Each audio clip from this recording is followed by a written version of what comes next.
So good evening students. Today we will see the current affairs analysis dated from 20th and 21st July 2024. The first article, Supreme Court West Bengal governor a case. So he done some sexual harassment to the workers. Actually பையன் பண்ணியிருக்கான் அப்படின்றது case. So governor ஆஃபீஸில் தப்பு நடந்திருக்கு அப்படின்றனால இப்போ governor மேலே criminal actions எடுக்க முடியுமா அப்படின்றது தான் question. So we know there should be a governor for every state. 153 from 156 it talks about president will appoint. 155 எல்லாமே கிளாஸஸில் நீங்கள் படிச்சிருப்பீங்க. president will appoint a person under hand seal இல்லைன்னா warrant hand seal. அப்புறம் 156 he will work upon the pleasure of the president. Pleasure of the president na there is no permanent tenure for the president, sorry governor. 5 years என்றது normal, it's not a permanent, எப்போ வேணால் மாற்றப்படலாம். So பிரசிடெண்ட்டோட pleasure இல்லை அப்படின்னா he can be dismissed from the post. நம்மளோட கவர்னரோட டென்யூரும் வந்து 5 years முடிஞ்சிருச்சு. இனி அதை எக்ஸ்டெண்ட் பண்ணுவாங்களா, எக்ஸ்டென்ஷன் பண்ணலாம், இல்லைன்னா வேறு ஆளை மாற்றலாம். ஸோ ஒரு கவர்னருக்கு ஒரு ஸ்டேட் இல்லைன்னா 2 or more states can be given. ஒரு கவர்னருக்கு பவர், சரியா? ஸோ இது எல்லாமே general. there is an article called as article 361. it's an immunity power of the governor. the immunity in the sense அவர் பண்ணக்கூடிய எந்த அஃபிஷியல் ஒர்க்குக்கும் கோர்ட்டில் சேலஞ்ச் பண்ணக்கூடாது. If is doing some signature or some official work, அதை எந்த காரணத்தை கொண்டும் கோர்ட்டில் வந்து சேலஞ்ச் பண்ண முடியாது அவர் எடுக்கக்கூடிய முடிவுகளை. ரெண்டாவது இம்யூனிட்டி என்ன அப்படின்னா நோ கிரிமினல் ப்ரொசீடிங்ஸ். கவர்னராக இருக்கிற காலம் வரைக்கும் அவர் மேலே எந்த ஒரு கிரிமினல் ப்ரொசீடிங்ஸும் எடுக்கக்கூடாது. அப்படின்னா ஆக்ஷன்ஸ் எடுக்கக்கூடாது. ஈவன் ஹைகோர்ட் வந்து அரெஸ்ட் வாரண்டோ இல்லைன்னா அவரை ஆஜராகிறதுக்கு ஹைகோர்ட்டில் வந்து ஆஜராகிறதுக்கான ஆர்டர் கூட இஷ்யூ பண்ணக்கூடாது. அது மாதிரி சிவில் ப்ரொசீடிங்ஸ் எத்தனை மாதம்?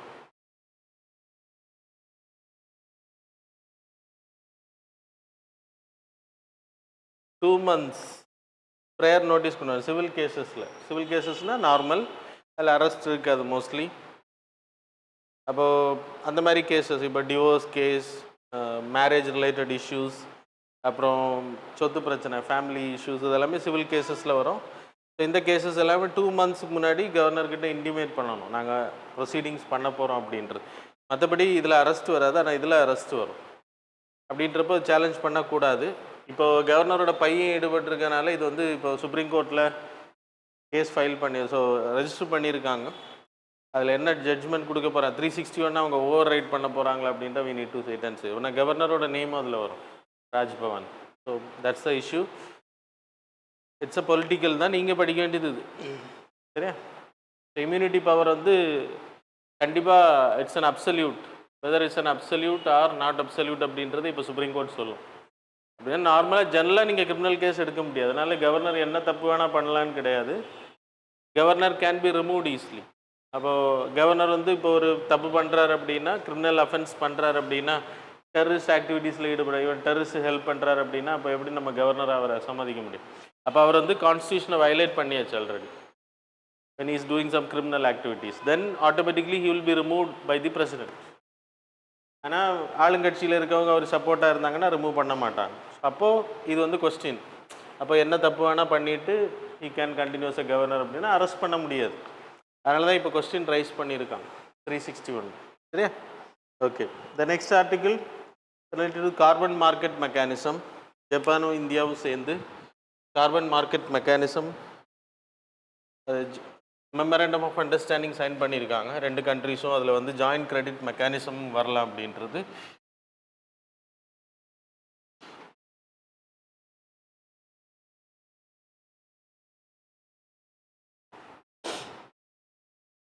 ஸோ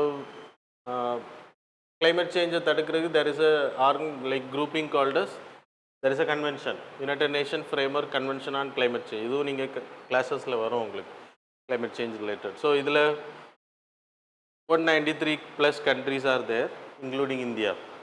இந்த கன்வென்ஷனை பொறுத்த வரைக்கும் every year they will meet. November December time பீரியடில் மீட் பண்ணுவாங்க. எதுக்கு அப்படின்னா கிளைமேட் சேஞ்சை எப்படி தடுக்கலாம் அப்படின்றது. ஸோ க்ரீன் ஹவுஸ் கேஸஸை குறைக்கிறது. ஸோ அதுக்கு வந்து 2015 they made an protocol, that is Paris Climate Change Agreement. Paris அக்ரிமெண்ட்னு பேர். இதில் என்ன டார்கெட் அப்படின்னா 2 டிகிரி செல்சியஸுக்குள்ளாடி ஹீட்டை கண்ட்ரோல் பண்ணணும். முடிஞ்சால் 2100 போகும்போது 1.5 டிகிரி செல்சியஸ், இன்றைக்கி இருக்கக்கூடிய ஹீட்டை விட 2 டிகிரி. இதுக்கு பேசியர் வேறு, ஐம் டாக்கிங் ஜெனரல். இது 2 டிகிரி செல்சியஸ், இது 1.5 டிகிரி செல்சியஸுக்குள்ளாடி we need to stop. At least இதுலையாச்சும் நம்ம நிப்பாட்டணும் அப்படின்ற டார்கெட் வச்சுருக்கோம். ஸோ அதன் அடிப்படையில் எல்லா கண்ட்ரிஸும் அவங்களோட இப்போது இதுக்கு முன்னாடி ஒரு ப்ரோட்டோக்கால் இருந்துச்சு 2010 இல்லைன்னா 2007 கொண்டு வந்தாங்க, கீட்டோ ப்ரோட்டோக்கால்னு பேர். இது ஒன்றும் இல்லை, ஒவ்வொரு மீட்டிங்கில் எப்படியெல்லாம் நிப்பாட்டலாம், க்ரீன் ஹவுஸ் கேஸஸ் எமிஷன்ஸை எப்படியெல்லாம் ஸ்டாப் பண்ணலான்னு ஒரு முடிவு எடுப்பாங்க. அதன் அடிப்படையில் சில ப்ரோட்டோக்கால்ஸ் கொண்டு வருவாங்க, சில அக்ரிமெண்ட்ஸுக்கு எல்லோரும் உடன்படுவாங்க. அதன் அடிப்படையில் வி கேன் கண்ட்ரோல் அப்படின்றதாங்க. ஸோ இதுக்கு முன்னாடி கீட்டோ ப்ரோட்டோக்கால் 1 அப்புறம் 2 ரெண்டுமே சேம் தான். க்ரீன் ஹவுஸ் கேஸஸை வந்து குறைக்கணும் டார்கெட்.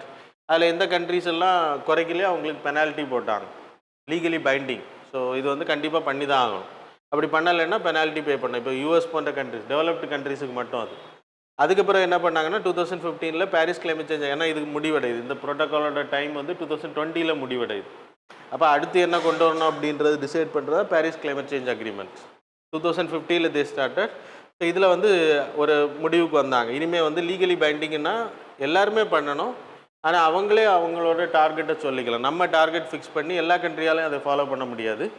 இப்போ இந்தியா போன்ற கண்ட்ரியும் சைனாவும் ஈக்குவல் கிடையாது when it is implementing. அது மாதிரி யூகேவும் இந்தியாவும் ஒன்றும் கிடையாது. அப்போது அவங்க எவ்வளவு டார்கெட் அச்சீவ் பண்ணலாம் அப்படின்றத சொல்லட்டும், அதை அவங்க எப்படி ஃபாலோ பண்ணுறாங்கன்றத நம்ம ஃபாலோ பண்ணோம் அப்படின்றத முடிவு.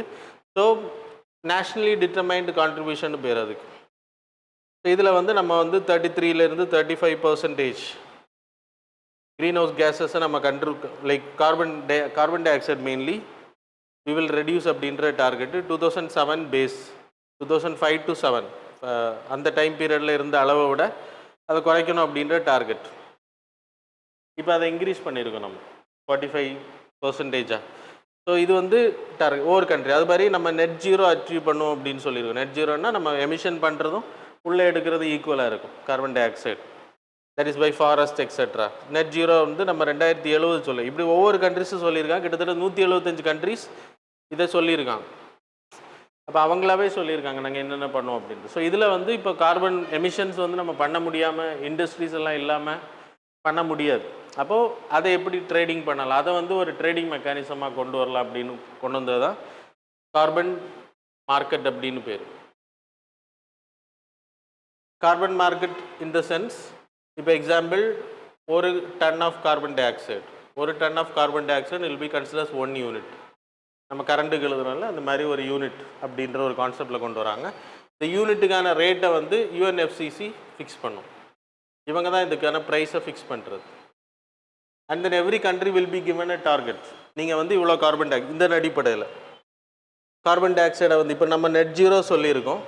அப்போது ஒவ்வொரு வருஷம் நம்ம எவ்வளோ ரிலீஸ் பண்ணலாம், 2070 யூனிட் கண்ட்ரோல். அப்போ அது வரைக்கும் நீங்கள் ரிலீஸ் பண்ணுறதுக்கு யூனிட் டு பே. அதான் இதோட மெக்கானிசம். ஸோ ஒரு இந்தியா போன்ற கண்ட்ரி ஒரு 2000 டன்ஸ் வந்து ரிலீஸ் பண்ணலான்னு வச்சுக்கோங்க, எக்ஸாம்பிள். ஸோ இந்தியா என்ன பண்ணோம் அப்படின்னா, இந்தியாவில் இருக்கக்கூடிய கம்பெனிஸுக்கு டார்கெட் கொடுப்பாங்க. ஸோ ஒரு கம்பெனிக்கு 1000 யூனிட்ஸ், ஒரு ஒரு கம்பெனி வந்து 500 டன்ஸு, இன்னொரு கம்பெனி 500, அப்படி ஒவ்வொரு கம்பெனிக்கும் டார்கெட் கொடுப்பாங்க. இப்போ சப்போஸ் இந்த கம்பெனி வந்து இட்ஸ் அ க்ரீன் எனர்ஜி கம்பெனின்னு வச்சுக்கோங்க. ஸோ அவங்க என்ன பண்ணிட்டாங்க, வெஹிக்கிள்ஸ் அதிகமாக இன்ட்ரடியூஸ் பண்ண அவங்க கம்பெனியை வந்து அவங்க கம்பெனிலேருந்து வர ரிலீஸ் பண்ணக்கூடிய கார்பன் டை ஆக்சைடு லெவல் வந்து கம்மி பண்ணிட்டாங்க. ஸோ அவங்களுக்கு 100 டன் டார்கெட்டு, அவங்க 2000 டன் வந்து கம்மி பண்ணிட்டாங்க. இப்போ எவ்வளோ இவங்க ப்ளஸ் பண்ணியிருக்காங்க, லைக் 2000 டன்ஸ் கம்மி பண்ணிட்டாங்க. இவங்கள்ட்ட இப்போ 1000 டன்ஸுக்கானது இன்னொருத்தவங்களுக்கு கொடுக்கலாம், அவங்க டார்கெட் போக உள்ளது. அது மாதிரி இவங்களுக்கு 500 டன்ஸ் இருக்குது, இவங்க செலவில் 1000 டன்ஸ் ரிலீஸ் பண்ணலாம். அப்போ -500 எக்ஸ்ட்ரா ரிலீஸ் பண்ணியிருக்காங்க. அப்போ இவங்க வந்து இவங்களும் அதே மாதிரி 1000 ரிலீஸ் பண்ணலாம். ஆனால் இவங்களோட டார்கெட் வந்து, அப்போ இதில் இவங்க வந்து கம்மியாக ரிலீஸ் பண்ணதுனால இவங்க என்ன பண்ணிக்கலாம், அதை இவங்களுக்கு விற்றுக்கலாம். இப்போ இவங்க என்ன பண்ணணும்னா இதுக்கு வந்து பே பண்ணணும். இந்த 1000 டன்ஸை இந்த ரேட்டில் வாங்கணும், அவங்க ஃபிக்ஸ் பண்ணக்கூடிய ரேட்டில். அப்போ இந்த company will get more money and they will invest in more solar powers etcetera. அவங்க கம்பெனியை ரினியூபிள் எனர்ஜி கேட்டு அதன் மூலமாக நம்ம டெவலப் பண்ணலாம். இதை வந்து இது இந்தியாவுக்குள்ளே நான் சொன்னேன், இதை வந்து கண்ட்ரி நம்ம சேல் பண்ண முடியும். இப்போ இந்தியா வந்து ஜப்பான் கண்ட்ரியோட கார்பன் கிரெடிட்டை வாங்க முடியும். It's an international. இப்போ எப்படி ஸ்டாக் எக்ஸ்சேஞ்சில் நம்ம இதெல்லாம் வாங்குகிறோமோ, பங்குகளெல்லாம் வாங்குகிறோமோ, ஃபாரினில் இருக்கக்கூடிய ஒரு பர்சன் இந்தியாவோட டிசிஎஸோட பங்குகளை வாங்கலாம். அதே மாதிரி இட்ஸ் அன் இன்டர்நேஷ்னல் ட்ரேடிங்காக கொண்டு வராங்க. இதில் ஜப்பானும் இந்தியாவும் இப்போ ஒரு அக்ரிமெண்ட் போட்டிருக்காங்க, நம்ம அதிகமாக ஷேர் பண்ணிப்போம் அப்படின்றது. ஏன்னா அவங்க வந்து ரினியூபிள் எனர்ஜி கேட்டகரியில் அதிகமாக பண்ண ஆரம்பிச்சாங்க. So that's why it is important. சரியா, புரிஞ்சுதா? கார்பன் மார்க்கெட் மெக்கானிசம் அப்படின்னு பேர். So the next article related to the Quad and BRICS. ரெண்டும் வந்து லைக் ஆல்டர்னேட்டிவாக இருக்கும் குளோபல் அப்படின்ற சொல்கிறாங்க. The importance of Quad and BRICS. So குவாடோட எக்ஸ்டர்னல் அஃபேர்ஸ் மீட்டிங் வந்து குவாட் கண்ட்ரிஸ் தெரியுமா? Quad countries. So there is a India, Japan, அப்புறம் யூஎஸ்ஏ, ஆஸ்திரேலியா, 4 கண்ட்ரிஸ் சேர்ந்தது தான் இந்த குவாட் கண்ட்ரிஸ் அப்படின்றது. 2004 சுனாமிக்கு பிறகு 2007 இது வந்து ஒரு குரூப்பிங்காக கொண்டு வரலாம். இப்போ இந்தியன் ஓஷனில், பசிபிக் ஓஷனில் இந்த மாதிரி ப்ராப்ளம்ஸ் அக்கர் ஆகும்போது human disaster, humanitarian assistance, disaster relief அப்படின்னா இந்த மாதிரி பேரிடர்கள் வரும்போது இவங்கெல்லாம் ஹெல்ப் பண்ணிக்கலாம் அப்படின்னு கொண்டு வந்தது தான் இது. அப்படி தான் உருவாக்குனார். 2004 இந்த கண்ட்ரிஸ் எல்லாம் சேர்ந்து தான் நிறைய இடங்களை மீட்டெடுத்தாங்க சுனாமியில் பாதிக்கப்பட்ட. ஸோ அது மாதிரி கொண்டு வரலாம் அப்படின்றது ஷின்சோ அபே அப்படின்ற அன்னைக்கு இருந்த ஜப்பானீஸோட பிரைம் மினிஸ்டர் அதை இனிஷியேட் பண்ணார். அப்புறம் அது அப்படியே கிடந்துச்சு ரொம்ப நாள் எதுவுமே பண்ணாமல். அதுக்கு பிறகு 2017 அகெயின் தே ஸ்டார்டட் ரிவைவும் பண்ண ஆரம்பிச்சா. அதுக்கு பிறகு மீட்டிங்ஸ் கண்டக்ட் பண்ண ஆரம்பித்தாங்க. 2023 5வது சமிட் கண்டக்ட் பண்ணாங்க. சமிட்ஸ் அப்படின்னா லீடர்ஸ் கலந்துப்பாங்க, உச்சி மாநாடு அப்படின்னா தலைவர்கள் கலந்துப்பாங்க. இதில் என்னெல்லாம் முடிவெடுத்தாங்க அப்படின்னா, நம்ம வந்து ஹெச்ஏடிஆர் அதிகமாக பண்ணுவோம். It's not a armed grouping. அப்படின்னா இது சைனாவுக்கு எதிரான ஒரு ஆர்ம்டு குரூப்பிங் அப்படின்ற அவங்க கம்ப்ளைண்ட் பண்ணிட்டு எங்களுக்கு சைனாவுக்கு எதிராக இவங்க படை சேர்றாங்க அப்படின்றது அப்படி கிடையாது. It's not an armed grouping. ஹெச்ஏடிஆர்னா ஹியூமனிடேரியன். நம்ம இவ்வளோ நாடுகளுக்குள்ளாடி இதை பிரச்சனை வருது அப்படின்னா வி வில் ஹெல்ப். அது மாதிரி ஐலண்ட் கண்ட்ரி, சின்ன சின்ன ஐலண்ட் கண்ட்ரிஸுங்க அவங்களுக்கு நம்ம ஹெல்ப் பண்ணுவோம் அப்படின்றது டார்கெட்டு. அதுக்கு அடுத்து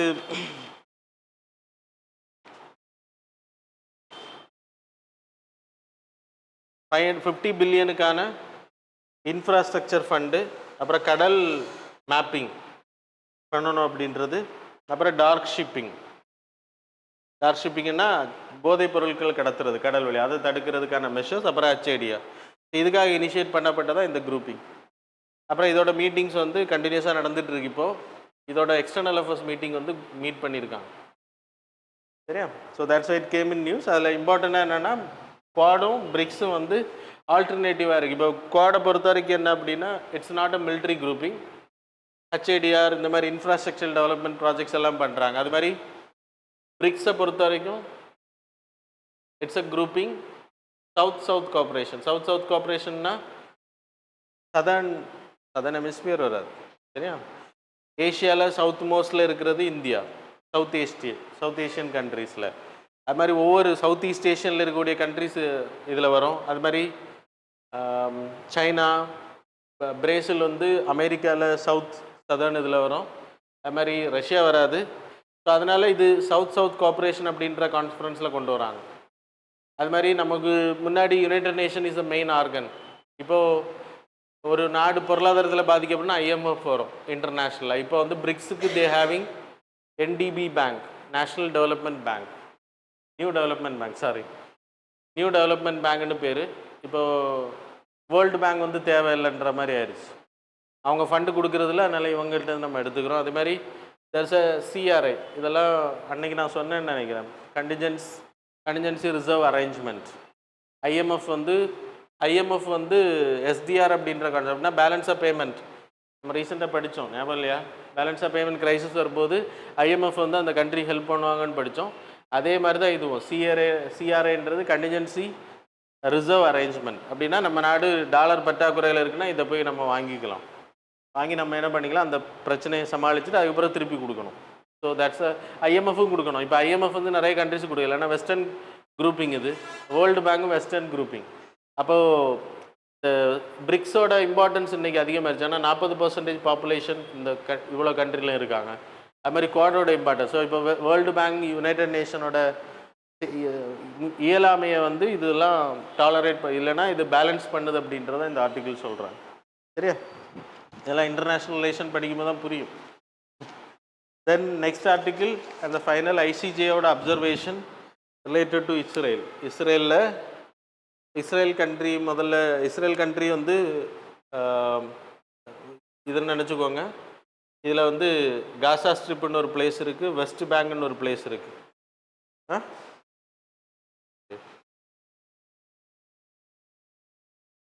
இது இஸ்ரேல்னு எடுத்துக்கிட்டிங்கன்னா இதில் காசா ஸ்ட்ரிப்னு ஒரு பிளேஸ் இருக்குது, வெஸ்ட் பேங்க்னு ஒரு பிளேஸ் இருக்குது. இதில் பாலஸ்தீனர்கள் இருக்காங்க, இதுலேயும் பாலஸ்தீன்ஸ் இருக்காங்க. இஸ்ரேல் என்ன பண்ணுறாங்கன்னா தே ஹேவிங் அ ஆக்குபேஷன் பாலிசி. அப்படின்னா இந்த ஏரியாஸில் இருக்கக்கூடிய பாலஸ்தீனர்களை இவங்க போய் குடியேறுறாங்க. இங்கே இஸ்ரேலியன்ஸ், பாலஸ்தீனர்கள் வந்து அவங்க இடம், முன்னாடி பாலஸ்தீனர்கள் இவங்களை விரட்டினாங்க, இப்போது இவங்க திருப்பி பண்ணுறாங்க. அதான் இது ஹிஸ்ட்ரி தான், ரொம்ப வருஷத்துக்கு முன்னாடி நடந்த விஷயங்கள். So that's about politics. நம்ம அதுக்குள்ளே போகணும். இப்போது என்னென்னா ஐசிஜே அப்படின்ற ஆர்கனைசேஷன் வந்து இஸ்ரேல் பண்ணக்கூடிய இந்த ஆக்குபேஷன் பாலிசி வயலேட் பண்ணுது அப்படின்றத சொல்லியிருக்காங்க. ரொம்ப லேட்டாக சொல்லியிருக்காங்க. ஆக்சுவலாக இது வாருக்கு முன்னாடியே கொடுக்கப்பட்ட கேஸ். ஐசிஜேன்றது International Court of Justice. International Court of ஜஸ்டிஸ்ன்றது நம்ம சுப்ரீம் கோர்ட் மாடலில் வேர்ல்டு லெவலில் இருக்கக்கூடிய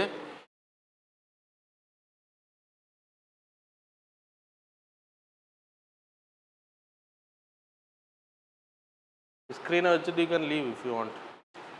ஸ்க்ரீனை ஃபுல் ஸ்க்ரீன் வச்சுட்டு you can leave. So ICJ International Court of Justice, there is a 15 judges இந்த கோர்ட்டில் இருப்பாங்க. ஒரு இவங்களோட டென்யூர் வந்துட்டு 9 years. ஸோ இது எப்படி செலக்ட் பண்ணுவாங்கன்னா யுனைடெட் நேஷன் ஜெனரல் அசம்பிளி, அப்புறம் UNSC, United Nation Security council, இவங்க 2 பேரும் சேர்ந்து தான் இந்த 15 பேரை செலக்ட் பண்ணுவாங்க. ஸோ ரிமோட் இதை மட்டும் இங்கே வச்சுட்டு, so UNSC, United Nation Security Council, UNG, இவங்க சேர்ந்து தான் இதை தேர்ந்தெடுப்பாங்க. இதை பொறுத்த வரைக்கும் இதோட கேசஸ்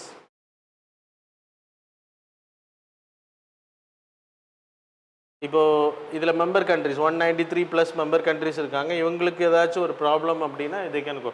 இப்போ எக்ஸாம்பிள் நம்மளோட இந்தியாவும் பாகிஸ்தானும் சேர்ந்து நம்மளோட இண்டஸ் வாட்டர் ட்ரீட்டி, இண்டஸ் ரிவரில் இருக்கக்கூடிய இஷ்யூஸுக்கு ஐசிஜேக்கு தான் நம்ம எடுத்துகிட்டு போகிறோம். ஸோ இந்த மாதிரி இஷ்யூஸ் வருது அப்படின்னா அந்த கண்ட்ரிஸ் வந்து அங்கே எடுத்துகிட்டு போகலாம். அப்போ அவங்க கொடுக்கக்கூடிய வெர்டிக்ட் வந்து லீகலி பைண்டிங். அப்படின்னா கண்டிப்பாக நம்ம நடைமுறைப்படுத்தி தான் ஆகணும். அவங்க இப்போ இவ்வளோ தண்ணி நம்ம ரிலீஸ் பண்ணணும்னு சொன்னாங்கன்னா, ஒரு டேம் கட்டக்கூடாதுன்னு சொன்னாங்கன்னா கட்டக்கூடாது.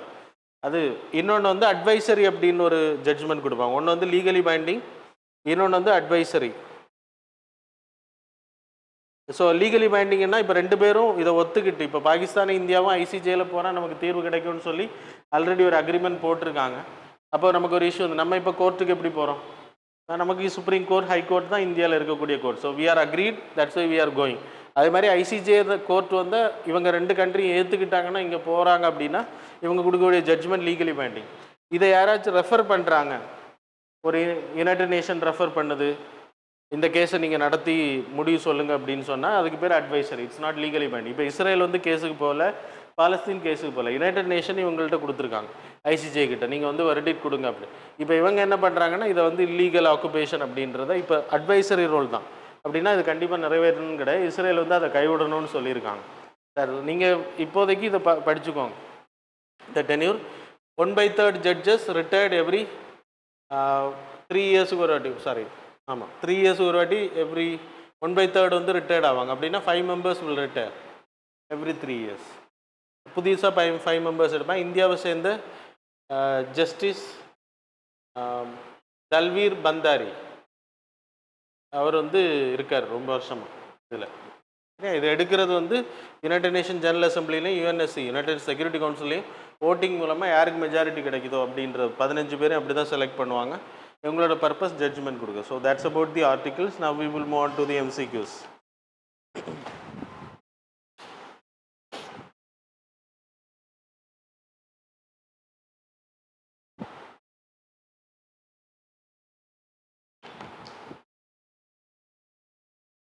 Question number 1.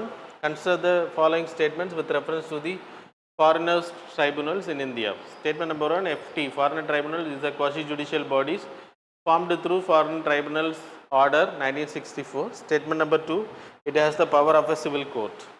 Which of the above statements is are not correct? Options are, sorry, இது வந்து is correct, இந்த statement வந்து தப்பா இருக்கு. Which of the statement is are correct, not correct இல்ல, தப்பு.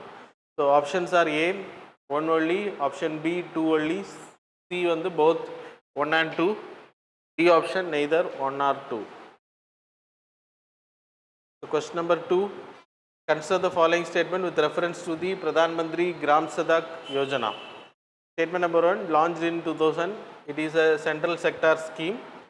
Statement number 2, the Ministry of Rural and Development is the nodal ministry for this scheme. So which of the statements given above is are correct? Options are A, 1 only, B, 2 only, C both, D neither 1 or 2. Question number 3. Consider the following statements about the Indian Council for Agricultural Research. Statement number 1, it's an apex body established on 16 July 1929. Statement number 2, it was previously known as Imperial Council for Agricultural Research. Statement number 3, it operates under Ministry of Agriculture and Family Welfare. How many of the above statements these are correct? Options are A, only one statement is correct, B, only 2, C, all the 3, D, none of the above. Question number 4, with reference to the Finance Commission, consider the following statement.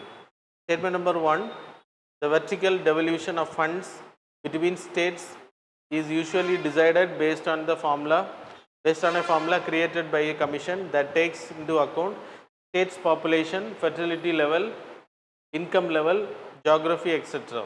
Statement number 2, the horizontal devolution of funds, however, is not based on any such objective formula. Statement number 3, the last few finance commissions have recommended greater vertical devolution of tax revenues to the states. So how many of the above statements these are correct? Options are A, 1 only, B, 2 only, C, all the 3, D, none of the above.